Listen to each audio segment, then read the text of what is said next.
तो एक बार फिर से गौरव भैया का थोड़ा सा कीमती समय लेते हैं, तो इसमें थोड़ी सी सैलरी वगैरह की बात कर लेते हैं, पैसा है ना। तो गौरव भैया पूरी बातें वही बताएंगे, तो गौरव भैया थोड़ी सी बात जो भी आप बता देते।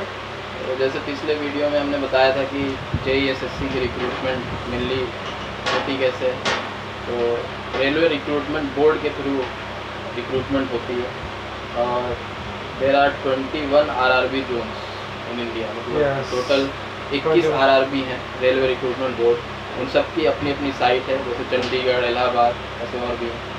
तो इन सब की साइटों पे रिक्रूटमेंट नोटिफिकेशन सब साइटों पे आता है, तो आपको अदर किसी लोकल या ऐसे जॉब पोर्टल पे जाने की ज़रूरत नहीं है। जब भी यस फ्रॉड भी बहुत होता है रेलवे रिक्रूटमेंट में, तो आपको और कहीं जाने की ज़रूरत नहीं है। जब भी वैकेंसी आएगी तो रेलवे रिक्रूटमेंट की बोर्ड पे नोटिफिकेशन वहाँ पब्लिश होता है, तो और सारी साइटों पे पब्लिश होता है।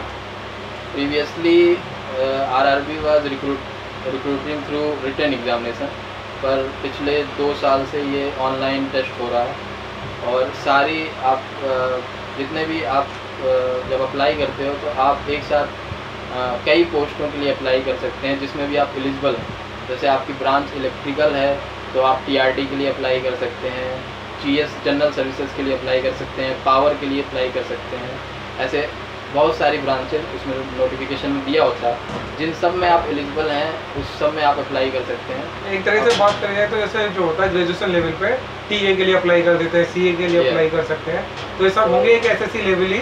लेकिन बस डिपार्टमेंटल को थोड़ा सा अलग है, TRD एक फॉर्म ही फिल करना है आपको एक RRB पे, और आप एक ही RRB पे फॉर्म फिल कर सकते हैं। ऐसा नहीं कि आप आप चंडीगढ़ RRB से भी फॉर्म फिल कर दें और आप अदर RRB से भी, क्योंकि इस केस में आपके फॉर्म रिजेक्ट हो जाते हैं। तो एक से अधिक RRB पे आप फॉर्म फिल मत करें, सिर्फ एक RRB पे जहाँ भी आपको सूटेबल है जॉब के लिए, जहाँ वैकेंसी ज़्यादा है वहाँ पे आप अप्लाई करिए। और एक साथ जितनी भी ब्रांचेज में रेलवे की आपकी इंजीनियरिंग ब्रांच या डिप्लोमा ब्रांच एलिजिबल है, उन सब में आप अप्लाई कर सकते हैं। उसमें आप प्रेफरेंस देना होता है, ऑनलाइन फॉर्म फिल करते समय आप प्रेफरेंस दे दीजिए, उस हिसाब से बाद में वो डिसाइड हो जाता है आपकी रैंकिंग देख के। तो बेसिक सैलरी की बात कर लेते हैं। बेसिक सैलरी की बात करते हैं तो जैसे हमारे यहाँ जूनियर इंजीनियर और senior section engineer, junior engineer ये 4200 ग्रेड पे में आते हैं, और सीनियर सेक्शन इंजीनियर 4600 यानी 4600 ग्रेड पे में आते हैं। तो ऐसे आप देखिए तो आपको लगेगा कि 200 का अंतर है, पर ऐसा नहीं होता है, अंतर काफ़ी होता है।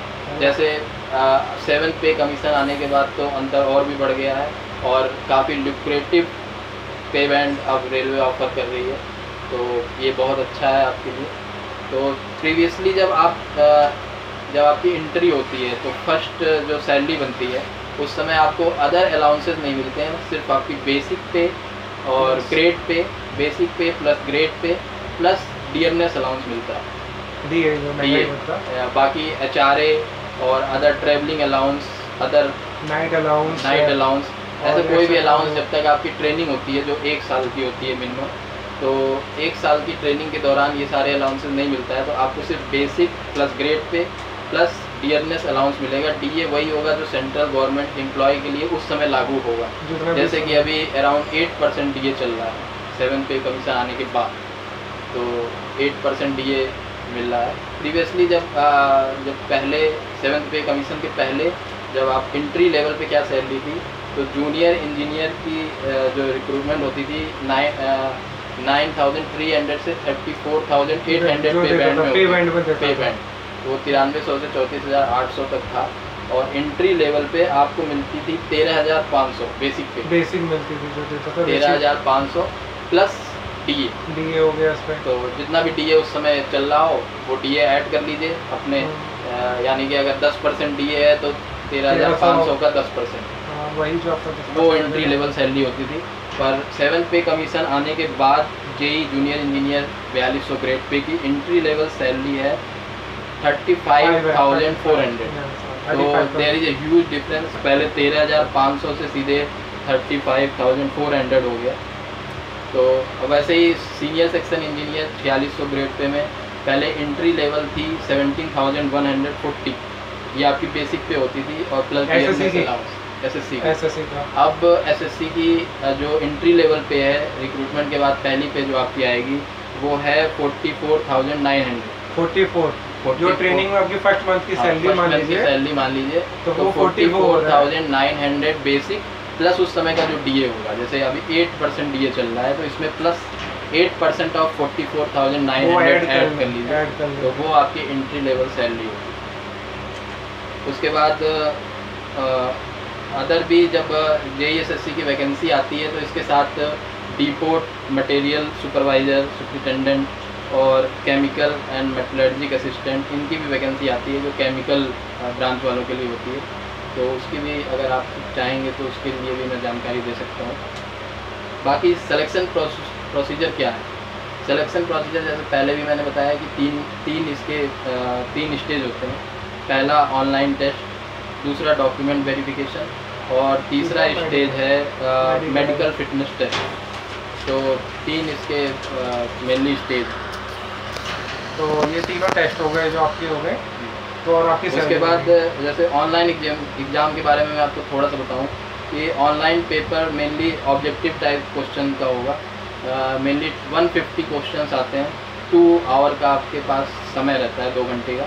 उसमें 150 क्वेश्चन में 90 क्वेश्चन जो होंगे वो टेक्निकल एबिलिटी के होंगे, जो मेनली आपकी अपनी ब्रांच, जिस ब्रांच से आपने अप्लाई किया है, प्लस जनरल साइंस और general engineering. General science and general engineering में अदर ब्रांचेस के भी बेसिक क्वेश्चन आते हैं। जैसे अगर आपने इलेक्ट्रिकल से अप्लाई किया है तो आपसे सिविल, मैकेनिकल, इन ब्रांचों के भी क्वेश्चन, जनरल क्वेश्चन जो फर्स्ट ईयर में आपको पढ़ाए जाते हैं जनरल इंजीनियरिंग में, उस लेवल के क्वेश्चन आते हैं। बाकी आपकी ब्रांच के तो अच्छे लेवल के क्वेश्चन आएंगे। तो 90 क्वेश्चंस होते हैं आपकी टेक्निकल एबिलिटी के, और फिर 60 क्वेश्चंस में आती है रीजनिंग, अर्थमेटिक, एप्टीट्यूड और जनरल अवेयरनेस। तो इसके बारे में आपको बताऊं कि रीजनिंग और एप्टीट्यूड और अर्थमेटिक में mainly trigonometry, algebra 12th level की, या आप कह लो कि हाई स्कूल लेवल की 10th लेवल की ट्रिग्नोमेट्रिक, अलजेब्रा और 10th लेवल की मैथ आती है। और बाकी एप्टीट्यूड के जनरल क्वेश्चन, रीजनिंग के जनरल क्वेश्चन जो हर एग्ज़ाम्स में आते हैं। और जो जनरल अवेयरनेस है वो मेनली करंट अफेयर्स बेस्ड होता है। साथ में एक बुक आती है ल्यूसेंट, उससे आप थोड़ा पॉलिटी, हिस्ट्री, ज्योग्राफी का थोड़ा ओवरव्यू तो उससे अच्छा रहता है। और बाकी और बहुत ज़्यादा आपको, क्योंकि 20 क्वेश्चन होते हैं तो जनरल साइंस, जनरल अवेयरनेस में इतना आपको स्ट्रेस देने की ज़रूरत नहीं है। और करंट अफेयर्स में भी स्पोर्ट्स बेस्ड क्वेश्चन मेनली है। तो बाकी की बातें बाद में। चलिए, ओके, थैंक यू।